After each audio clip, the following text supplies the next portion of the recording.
What's up, guys? Welcome back to another Diesel Dog video. Got another coffee talk here for you. I'm out here in the garage before heading to work, enjoying my coffee. So cheers everyone, and got some questions to answer here for you. So if you follow me on Instagram, I put on the story feed where you could ask me some questions, and I was gonna answer them on my coffee talk video here. This video is like 3 weeks in the making, but nonetheless, been busy, so here we are out here. Let's get into it.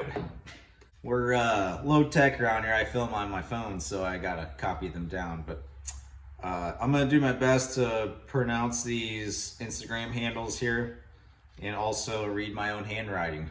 Joshua._.Romanak. Do you wear jeans to work or do you have a uniform? Both. I wear jeans, but they're provided by the uniform company. We have a choice between double knee, Dickies work pants, black, or the jeans. I prefer the jeans, so I just went with the jeans. I've had the jeans for 7 years now. Some of them need to be replaced. Andy Hombaum, hardest vehicle you've ever worked on? It's kind of a tough one to answer, but one that sticks out in my mind is a Duramax. It was like a 05 or 06 LBZ, I believe. Had a blown head gasket, tore it all apart, sent the heads out. Heads came back, and then the guy decided he didn't want to put the money into it. So it all got packed up, shoved out back for like 8 months. Guy never came and picked it up. All of a sudden he shows up and wants to fix it now. So after sitting out there apart for 8 months, if you've been in a while, then you know, like when you're in a big job like that, you want to keep the momentum going. I don't even like waiting like a week in between getting stuff done if you're waiting for parts. I like to have the momentum going and everything fresh, but it doesn't always happen. But anyways, 8 months out there, pushed back in, had to put it all back apart, take everything out of the boxes and figure out all my nuts and bolts and everything after that. And it was my first Duramax head job, so it's not like I've done a ton of them. But got it back together, fired right up, good feeling. And as far as I know, it's still on the road. I saw him like a year later driving at an intersection while I was on a test drive in town, and still going, so it's a good feeling. The Stock 6.0, any tips and tricks on diagnosing electrical issues? Unfortunately, it's going to be a lot of practice and experience out in the field that really gets you proficient at electrical. But I'd say if you feel like you're struggling, just keep practicing, ask questions, research, but getting your hands on different things over time, you will definitely become better at electrical. Just remember your basics, take your time, be patient, and if you're like 3 hours into something you feel like it should be further, don't worry about it, man. I've had some diags that have gone on like 2 days. And it took me quite a few years to become proficient at electrical. I struggled a little bit when I first started. So just keep practicing and it'll come. All right, my boy Nuts and Bolts with Tone. Do you like working on semis more than cars and light trucks, and why? I do like working on semis more than cars and light trucks. But about 75% of what I work on, maybe even like 80% of what I work on are pickup trucks. F450s, F550s, some Chevys, a lot of Rams, but I would say the bulk of what I work on nowadays in our shop is 6-7 Power Strokes and a lot of Fords. I get a few gassers still, but I like working on that stuff. I like working on the pickups. There's some guys in the shop that don't want to touch them. So if they want to send them my way, I enjoy working on them, but I still do get to work on the semis quite a bit here and there. It just seems like I could have like a full week or 2 weeks maybe of just working on pickups, but that's just how it goes. That's what I like and that's what I prefer, but I do like even like the pickup trucks. I like working on those more than the cars. Sometimes I miss cars, but sometimes I work on my wife's car and then I don't miss cars. So Nasher Killer, who's your favorite music artist? I don't even know if I can answer that. I've got a lot of favorites from all different genres. So, but if I was gonna pick one current, like if I had to listen to someone for the rest of my life, it would probably be Sturgill Simpson. But that's not to say I'm only into like country and stuff, because I also would consider like Linkin Park one of my favorite artists. This weekend we've got tickets to the Black Keys concert. I like the Black Keys. I don't know, I got Black Sabbath, one of my favorites. Metallica, I used to freaking love Metallica. Man, I don't know. I kind of, whatever I'm feeling that day, I put something on. Sometimes I listen to rap. Sometimes I listen to Tupac. Sometimes I get real hillbilly with it and listen to Upchurch or Adam Calhoun. Jelly Roll, I like Jelly Roll. I don't know, But my favorite, I don't know, Sturgill Simpson, I guess. I'll go with him. Everett Thines 2, best socket for starter bolts on a Cummins ISX 15. I mean, I can't recall exactly what an ISX 15 starter bolt looks like. I'm just going to assume it's a 12 point. I will say for my starter bolts on big trucks, I've got quite a few different 12 point, 16 millimeter, and 5/8 sockets, a couple chromes because they're a little bit thinner. But usually you can get starter bolts pretty good with a 12 point deep well and extension. Sometimes you gotta get a little creative with the extension part, depending on what you work on. But I couldn't tell you offhand exactly what the ice is that an 18 millimeter? I don't know. Just get some 12 point sockets and go from there. BJ the Jar, 19-year-old going to tech school. Hell yeah. To be a diesel technician, want to ask what got you in this field? I didn't really have anything else to do. So I didn't think college was a good bet for me. Actually, I know it wasn't a good bet. I would have just failed out probably. So long story short, growing up as a kid, I was into BMX. BMX was life, but I was more interested in taking all my bikes apart and fitting them with different handlebars or cranks or wheels or whatever. I'd buy some mag wheels over here, swap them out with these handlebars over here, and then I'd get this seat, and I just loved pulling them apart. And then I would spray paint them with some Dollar General spray paint, put them back together, and I was loved getting different feels out of the bike with different parts. Anyway, so turned 16, got my license, and then was all into custom trucks. My first vehicle was my mom's S10 that my parents handed down, which was a freaking awesome first vehicle to have. And then kind of went from there. And then when it was coming up time to graduate, kind of thought that being a mechanic would be a good fit for me, so that's what I decided to do. I took half diesel, all of automotive. I started out in automotive, and then 7 years ago switched to diesel. So I had a little bit of diesel background, worked on some diesel pickups at the shop I used to work at, but that's what kind of led me here. Here's one I can't read my handwriting. Alex Wiss, I'm sorry if I'm butchering that, but my handwriting is terrible. Best way to beat the heat in the shop? Well, I don't wear my work shirt. I just wear a t-shirt when it's really hot. Can't stand my long sleeve work shirt at work when it's anything over 90 degrees. I just have a t-shirt on.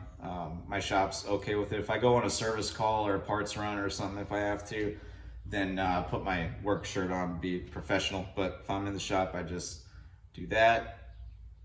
Other than that, get some fans. If your shop doesn't have any overhead fans, get a fan, blow that thing in your face, and it's not much you can do other than try to stay cool. Ozzy Ribs, my handwriting's terrible. How can you get better as a tech? Were you nervous when you first started?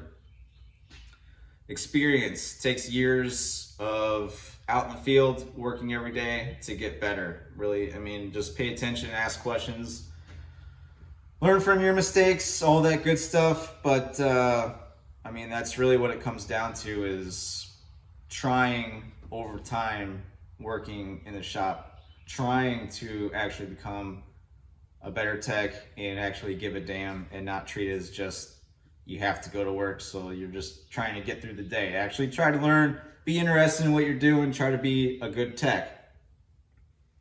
Were you nervous when I first started? I don't really remember being nervous, to be honest. I I probably was, but I think once I got into the shop I was working at, my boss was super cool, and started immediately getting like positive feedback stuff I was doing, and from there, man, I was hooked. Some of the first big jobs you get done, started up, freaking running like a top. Love that feeling. Still get that. 15 years in the industry now, and I still get that feeling like after a big job, starting it up and everything's good. It's just like driving it down the road on the test drive, no better feeling. Quentin Mac 379, are you still liking your Thorogoods? Love them. My favorite boots, lace-up boots for sure, I've ever had. Sean David 78, any more project cars, trucks in the near future? Miss seeing the old 54 SS. Yeah, hopefully. I don't know what I want to get yet. I would love to go back to, I used to have a 65 C10. I would love to go back to something older. My wife likes old Mustangs, like 65, 64, 65-ish in there. So if I do get another project car, it'll probably have to be something like that so I can actually talk her into letting me do it. But, you know, someday we will. For now, I got the Silverado I mess around with and would love to do something with this. Like as far as getting like a gas saver, drive back and forth to work, and then having this thing to just be able to do stuff. But I don't know. I'm so indecisive with that, so I couldn't really give you an answer on what exactly I want yet. But I'd miss the 454 SS too. Cheers to the 454 SS. And also that means you've been following me for a while, so that's pretty badass. Thank you. So Backy 88, I'm sorry, my writing freaking... How's the pay as a diesel tech, especially with the tool costs for the trade? The pay is really good right now. Pay is gone up here in the past few years, I feel like, across the board, everywhere. I get asked that question a lot, what to expect as a tech, like starting out in the field, what to expect as far as money, and that varies because you can't come from like a small town of like 1,000 people and then go back to that small town and expect like, you know, the $30 an hour and up range. You can still make good money in any shop, I think. But if you're looking for the big bucks, you need to be around where industry is. Cities are where it's at. I'm from a small town here across the river from St. Louis, but I travel to St. Louis area, and the pay over there, as far as I can tell, is really good. And I've heard even some dealerships looking for like medium duty diesel techs offering like 36 an hour for a good tech just to get in the shop. That's starting out in a new shop. That's pretty hard to find. And shops are realizing that it's harder to keep good techs, so you're seeing more shops offering like the 2 weeks vacation right off the bat instead of working in a year and then getting a week and then working 2 years and then getting the 2 weeks. So pay's good. Shops seem to be wanting to take care of people a little bit more as far as I can see. As far as the tool cost, I mean, there's ways around it. That could be a whole video in itself, but when I started out in 07, there was no Amazon, like with tools. Harbor Freight tools were not that great. But there's more companies out there a lot cheaper than Snap-on or Matco and just as competitive, especially like specialty tools. I don't even go on the trucks anymore. Specialty tools, I go on Amazon. I find some Lyle stuff, and you'd be surprised how cheap some of this stuff is. And it's good quality. I mean, I use it in the shop. So some shops offer tool truck reimbursement. So there's that to look for, or maybe to negotiate. That's something we have negotiated in our union contract. So our shop does a pretty good job taking care of us there. Like I said, that could be a whole video in itself. So I may tackle that more in depth because it's hard to put into a few words. Ramaze 13, do you think buying Snap-on tools are worth it, or do you think that cheaper tools are better? Here, there you go. Look, just got the same, basically almost the same question. Yes and no. I think Snap-on tools are still probably the best tools you can buy, because they're pricing themselves out of business.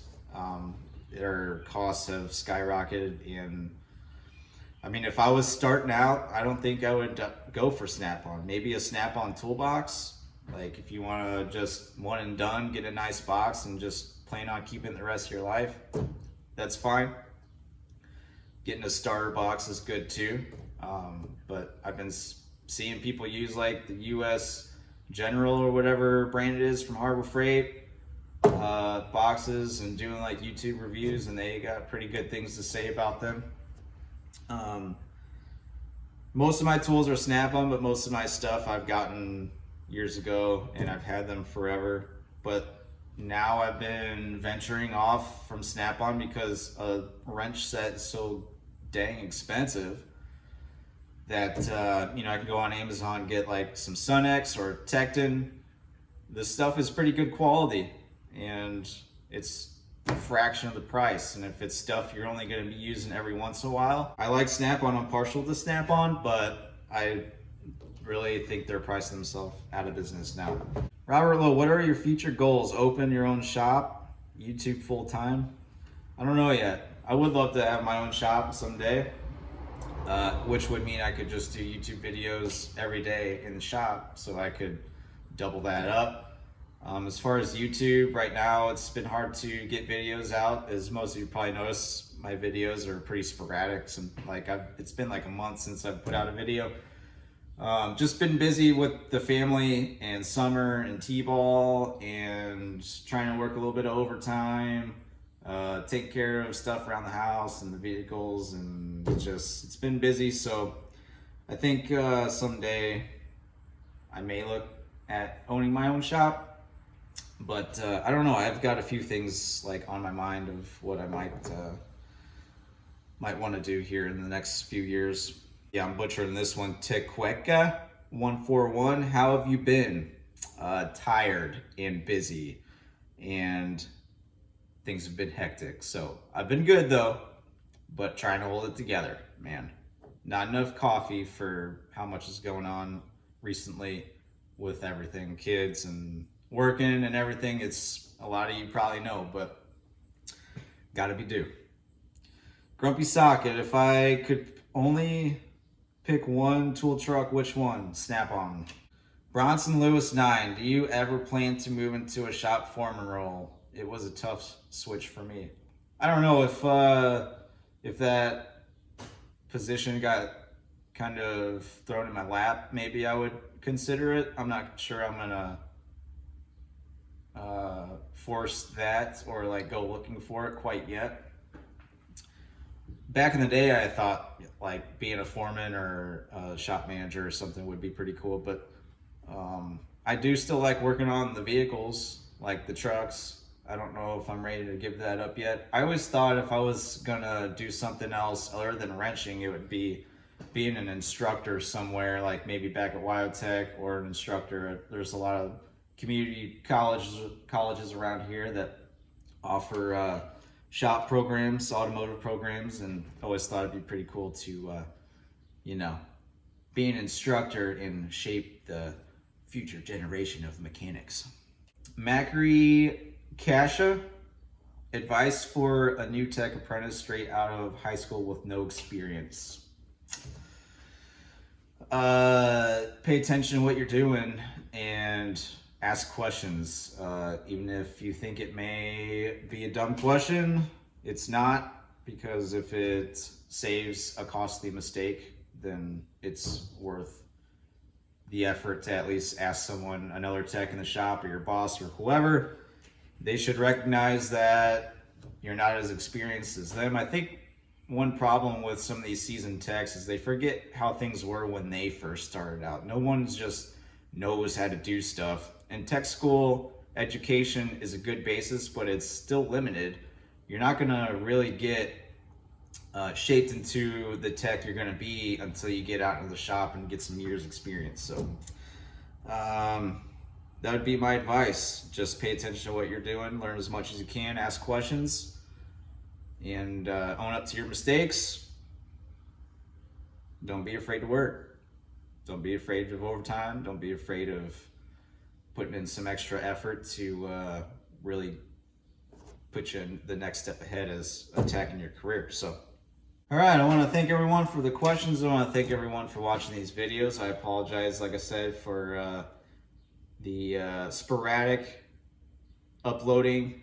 Things have just been pretty busy around here, so hopefully I can get back into the swing of things. Once I get in front of the camera, then all of a sudden I'm like hyped about it again, but sometimes it feels like I just gotta get some stuff done first before I really get back into it. So anyways, I gotta get ready for work. I'm in the middle of a fun one. Front gear housing on a Ram, put it all back together yesterday, minus the grill and bumper and stuff, and got all the fluids filled, ran it, and the front cover is leaking past the silicone, so now I have to pull it all back apart, enough to reseal that cover. But good teachable moment. I mean, no matter how long you do this, mistakes are going to happen. If you're not making mistakes, then you're not working. So, gonna get ready for work, go hammer this out today, get it done, and I'll see you guys in the next video.